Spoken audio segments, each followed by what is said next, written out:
하루가 끝났는데도 머릿속은 전혀 조용해지지 않을 때가 있습니다. 몸은 분명 누워 있는데 생각은 아직 하루를 끝내지 못한 채 이 일, 저 말, 그때 그 장면을 끝없이 다시 꺼내 놓습니다.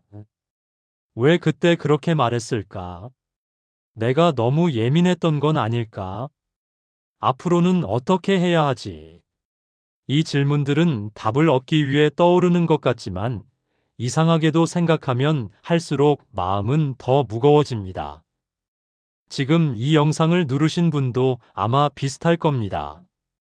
생각이 많아서가 아니라 생각이 멈추지 않아서 힘든 상태 말입니다. 이런 순간에 사람들은 흔히 말합니다. 생각을 좀 줄여야지. 마음을 비워야지.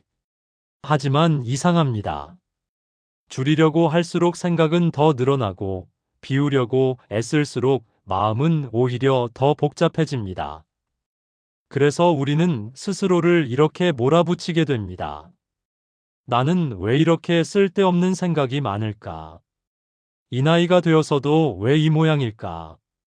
그러나 정말 문제는 생각이 많다는 데 있을까요? 아니면 생각을 대하는 방식 자체에 있는 걸까요? 여기 300년 전 조선에도 당신과 똑같이 생각 때문에 괴로워하던 사람이 있었습니다. 그는 학자였고 관료였으며 동시에 수없이 흔들리는 한 사람의 인간이었습니다. 사람들은 그를 조선 최고의 실학자라 부르지만 정작 그는 자기 마음 하나 다스리는 일을 가장 어려운 과제로 여겼습니다. 그 사람의 이름은 정약용입니다. 정약용은 생각을 없애려 하지 않았습니다. 마음을 억지로 비우려 하지도 않았습니다. 대신 생각이 왜 짐이 되는지, 어느 순간부터 마음보다 앞서 나가는지를 조용히 들여다보았습니다. 그리고 이렇게 말합니다. 사람을 가장 지치게 하는 것은 많은 생각이 아니라 쓸모없이 붙잡고 있는 생각이다. 오늘 이 영상에서는 정약용이 평생 고민했던 생각과 마음의 거리에 대해 이야기하려 합니다. 생각을 없애는 법이 아니라 생각에 끌려가지 않는 법. 마음을 비우는 연습이 아니라 마음이 다치지 않게 지키는 방법 말입니다. 만약 요즘 생각이 멈추지 않아 하루의 끝이 유난히 무겁게 느껴진다면 지금 이 시간만큼은 정약용의 이야기에 조용히 귀를 기울여 보셔도 좋겠습니다. 이 이야기는 당신을 바꾸기 위한 말이 아니라 당신의 마음을 조금 쉬게 하기 위한 이야기이니까요. 사람은 하루를 살면서 생각보다 많은 것을 처리합니다. 눈에 보이는 일뿐 아니라 말하지 않은 감정과 지나간 장면까지 함께 끌어안고 살아갑니다. 그래서 하루가 끝났을 때 몸보다 마음이 먼저 지치는 경우가 많습니다. 아무 일도 하지 않은 것 같은데 유난히 피곤한 날, 그날을 돌아보면 마음속에서는 수십 번의 대화가 오갔고 이미 끝난 일을 다시 살펴보았고 오지 않은 일을 앞당겨 걱정하고 있었던 경우가 대부분입니다. 정약용은 이런 상태를 두고 마음이 일하지 않아도 될 시간에 생각이 계속 일을 하는 상태라고 보았습니다. 생각은 원래 필요할 때 쓰라고 있는 도구인데 우리는 그 도구를 하루 종일 손에서 내려놓지 못합니다. 밥을 먹을 때도, 잠자리에 들 때도, 심지어 쉬고 있을 때조차 생각은 멈추지 않습니다. 문제는 생각 그 자체가 아닙니다. 정약용은 생각이 많은 사람과 생각에 끌려가는 사람을 분명히 구분했습니다. 생각이 많은 것은 학자에게도, 장사꾼에게도, 부모에게도 자연스러운 일입니다. 그러나 생각에 끌려가는 순간 사람은 스스로를 잃기 시작합니다. 생각이 방향을 정하는 것이 아니라 생각이 사람을 데리고 다니는 상태가 되기 때문입니다. 우리는 흔히 이런 말을 합니다. 가만히 있으니까 더 생각이 많아진다. 하지만 정약용의 시선은 달랐습니다. 그는 오히려 멈추지 못한 채 살아온 시간이 길었기 때문에 가만히 있는 순간 생각이 한꺼번에 밀려온다고 보았습니다. 생각이 많아진 것이 아니라 그동안 미뤄두었던 생각들이 한꺼번에 올라온 것뿐이라는 뜻입니다. 그래서 그는 생각을 줄이려 애쓰지 말라고 말합니다. 생각을 통제하려 할수록 마음은 더 경직되기 때문입니다. 생각은 눌러서 없어지는 것이 아니라 흘러갈 자리를 잃을 때 더 거칠어집니다. 정약용은 마음을 물에 비유하곤 했습니다. 물은 본래 고요합니다. 하지만 계속해서 돌을 던지면 물은 흔들립니다. 중요한 것은 물이 흔들리는 것이 잘못이 아니라 돌을 계속 던지고 있다는 사실입니다. 생각은 그 돌과 같습니다. 사람들은 흔들리는 마음을 문제 삼지만 정약용은 돌을 던지는 습관을 먼저 보라고 말합니다. 지나간 말을 다시 떠올리는 습관, 남의 시선을 미리 해석하는 습관, 아직 일어나지 않은 일을 결론까지 내버리는 습관. 이 습관들이 하루에도 수십 번 마음에 돌을 던집니다. 정약용은 특히 스스로에게 엄격한 사람일수록 이 돌을 더 자주 던진다고 보았습니다. 잘하고 싶은 마음, 실수하지 않으려는 마음, 남에게 폐 끼치지 않으려는 마음이 오히려 생각을 놓지 못하게 만듭니다. 그래서 그는 마음이 힘든 사람을 게으르다고 보지 않았습니다. 오히려 책임감이 강한 사람일수록 마음이 먼저 지친다고 보았습니다. 이 지점에서 정약용의 사유는 아주 현실적입니다. 그는 마음을 고치는 방법보다 마음을 덜 건드리는 방법을 먼저 생각했습니다. 마음을 다스리려 하기보다 마음을 괴롭히는 반복을 줄이는 것이 더 중요하다고 보았습니다. 생각을 없애려 애쓰는 순간 우리는 또 하나의 생각을 만들어냅니다. 왜 나는 이 생각을 못 멈출까라는 생각 말입니다. 이 생각은 앞선 생각보다 더 무겁습니다. 정약용은 바로 이 지점을 경계했습니다. 정약용 자신도 생각 때문에 밤을 지새운 사람이었습니다. 유배지에서 그는 수없이 많은 시간을 홀로 보냈고 억울함과 후회, 분노와 자책이 번갈아 마음을 괴롭혔습니다. 그에게도 생각은 쉽게 잠들지 않았습니다. 그러나 그가 특별했던 점은 그 생각을 곧바로 판단하지 않았다는 데 있습니다. 그는 생각이 떠오를 때마다 그것을 정리하려 들지 않았고 결론을 내리려 하지도 않았습니다. 대신 이렇게 여겼습니다. 지금 이 생각은 내 마음이 지쳐 있다는 신호일 뿐이라고. 우리는 흔히 생각이 많아지면 스스로를 나약하다고 여깁니다. 하지만 정약용은 생각이 많아지는 순간을 오히려 마음이 쉬고 싶다는 신호로 보았습니다. 몸이 아프면 쉬어야 하듯 마음이 무거워지면 생각을 더하지 말아야 한다고 보았습니다.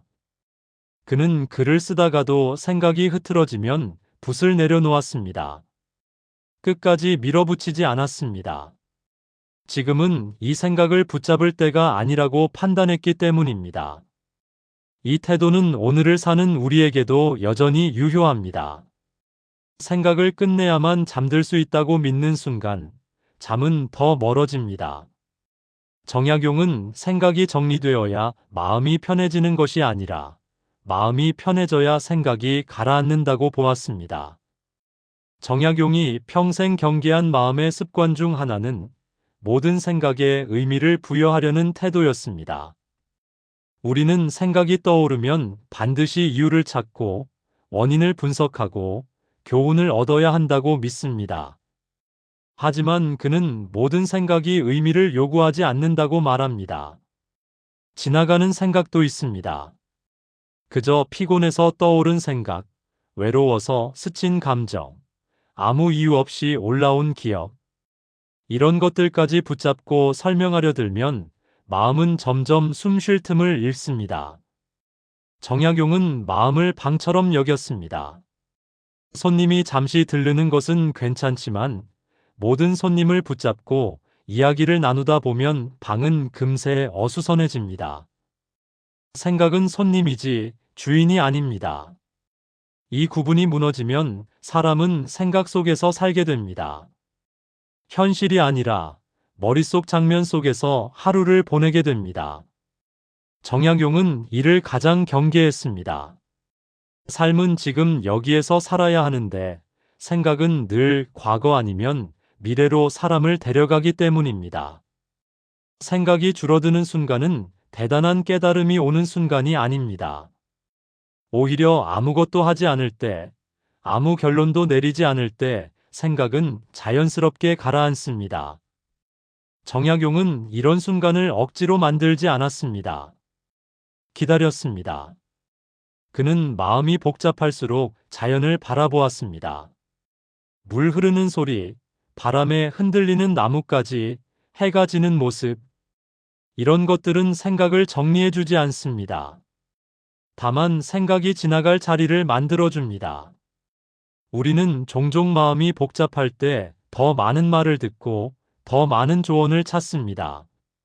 하지만 정약용은 말합니다. 말이 많아질수록 생각도 많아진다고. 오히려 조용한 시간이 필요하다고. 생각이 많아졌다는 것은 지금까지 잘 살아왔다는 증거일지도 모릅니다. 책임을 다했고 마음을 써왔고 관계를 놓지 않았다는 뜻일 수 있습니다.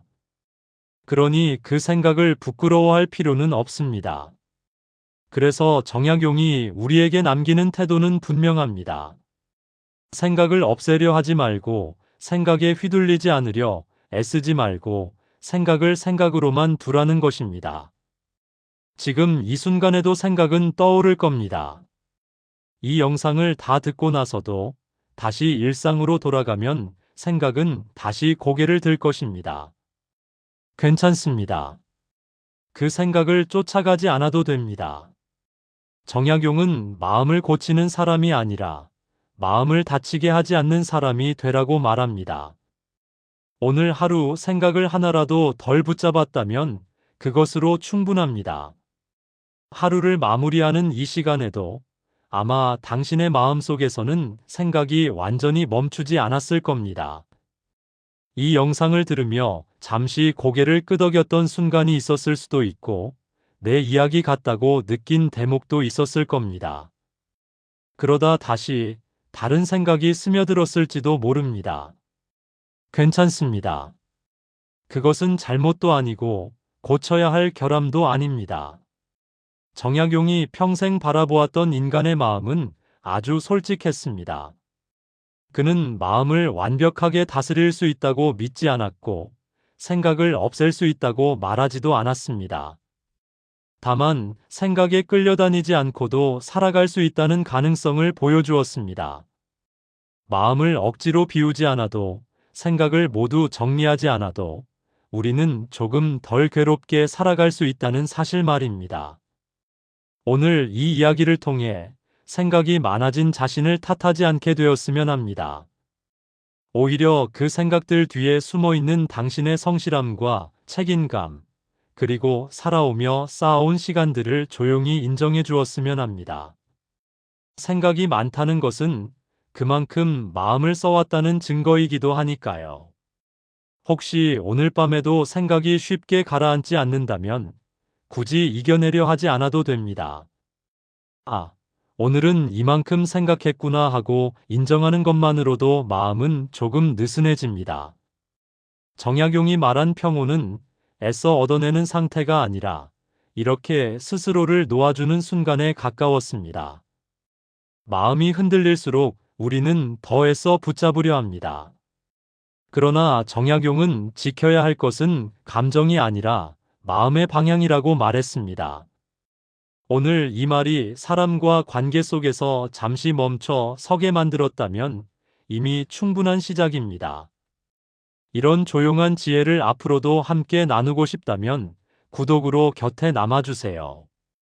다음 이야기에서도 삶에 바로 닿는 말로 함께 하겠습니다.